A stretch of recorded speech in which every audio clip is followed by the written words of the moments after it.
నమస్తే అండి.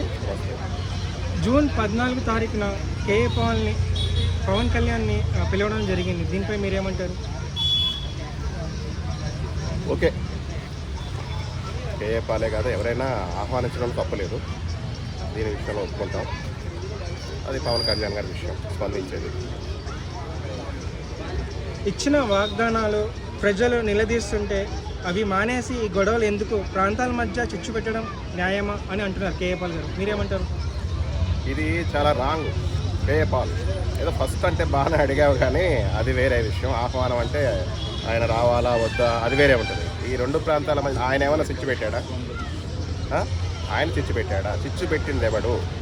వాడికి పంపించి ఆ పోస్ట్ ఏదో అర్థమైందా? రెండు ప్రాంతాల మధ్యన రెండు ప్రాంతాలు కలిసి ఉండాలని కోరుకునే నాయకుడు ఆయన. అర్థమైందా? రెండు ప్రాంతాల ప్రజలు కలిసి ఉండాలని కోరుకునే ఏకైక నాయకుడు. ఇప్పుడు మన తెలంగాణ వాళ్ళ గురించి ఆంధ్రప్రదేశ్లో తెలంగాణ గురించి ఎంతో పొగిడి మాట్లాడతారు. జై తెలంగాణ అనే నినాదం ఇస్తారు. జై ఆంధ్ర అని ఇవ్వగలరా కేఏ పాల్? చెప్పు. తెలంగాణ గడ్డ మీద జై ఆంధ్ర అని ఎవరన్నా అనగలరా? అక్కడ అంటాడు ఆయన. అంత ప్రేమ ఆయన. ఇవాళ ఎవడెవడో ఎక్కడెక్కడో ఎవడో ఎందుకు వచ్చా, అసలు సబ్జెక్టు తెలంగాణకి ఆంధ్రాకి సంబంధం లేని సబ్జెక్టు. ఎవడో రాజశేఖర్ రెడ్డి ఏంటి జగన్మోహన్ రెడ్డిని అరెస్ట్ చేయమని నాదెండ్ల మనోహరు, పవన్ కళ్యాణ్ గారు అమిత్ షాతో ఏదో అన్నారని పుకారు పుట్టించి ఈ రోజు వరకు కూడా అది కుంపటి రాజేస్తున్నారు. ఒక భాషలో చెప్పాలంటే అగ్నికి ఆజ్యం పోవటం ఉంటుంది. దాన్ని కట్ చేయి కేఏ పాల్. ఎక్కడో సభ కాదు, నువ్వు ఇక్కడ రాను. ముందు నువ్వు 1000 కోట్లు సంపాదించావంటారు. ఇది పవన్ కళ్యాణ్ గారితో పాటు ఉండు, ప్రజాసేవ చేయి. ప్రజలకు చాలా సమస్యలు ఉన్నాయి. ఎక్కడికో వెళ్తానో ఎక్కడో మీటింగ్, అవన్నీ ఆ సభలన్నీ మనకెందుకు? మన రాష్ట్రం, మన దేశం, మన తెలుగు రాష్ట్రాలు రెండు. నువ్వు వీళ్ళకి సేవ చేసే ప్లాన్లో ఉండు పాపం. ఎందుకంటే ఫండ్స్ కావాలి మనకి. నువ్వు సంపాదించిన ఆస్తులు కూడా కొంచెం ప్రజలకి దాన ధర్మాలు చేసే పనిలో ఉండు.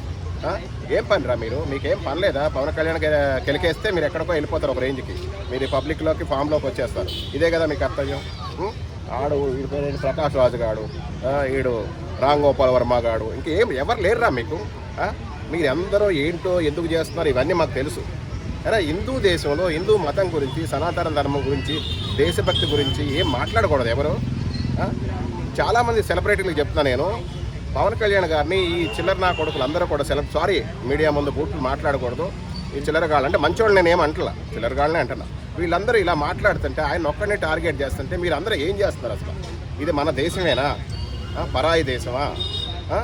మన దేశంలో లౌకిక దేశం అనేది అన్ని మతస్థులు ఉండొచ్చు, అన్ని ప్రాంతాల వాళ్ళు ఉండొచ్చు, అందరూ హ్యాపీగా తిరగొచ్చు.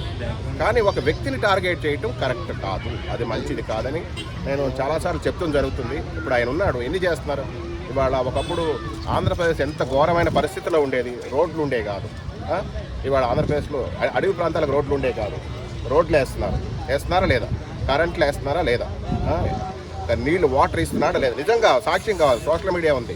ఉట్టునే మాటలు కాదు, నేను అది చేస్తున్నా ఇది చేస్తున్నా అని ఏదో కౌరులు చెప్పడం కాదు. దగ్గరుండి చేపిస్తున్నాడు ఆయన పనులు. రోడ్డు పక్కన వాటర్ ట్యాంకులు జంతువుల కోసం కట్టిస్తున్నాడు.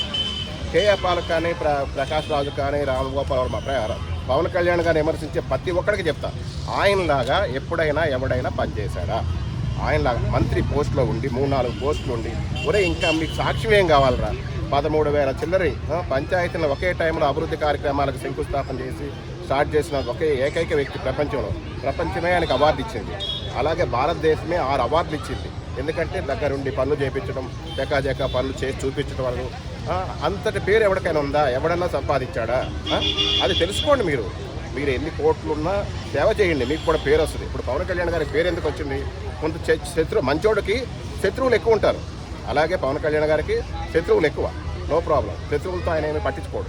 మిత్రుడు ఒకడిద్దరు మొన్న చాలని చెప్తాడు ఆయన. నాకు 10 మంది మిత్రులు చాలు, 100 మంది శత్రువులు వేస్ట్ అని చెప్తాడు. అది గుర్తుపెట్టుకుని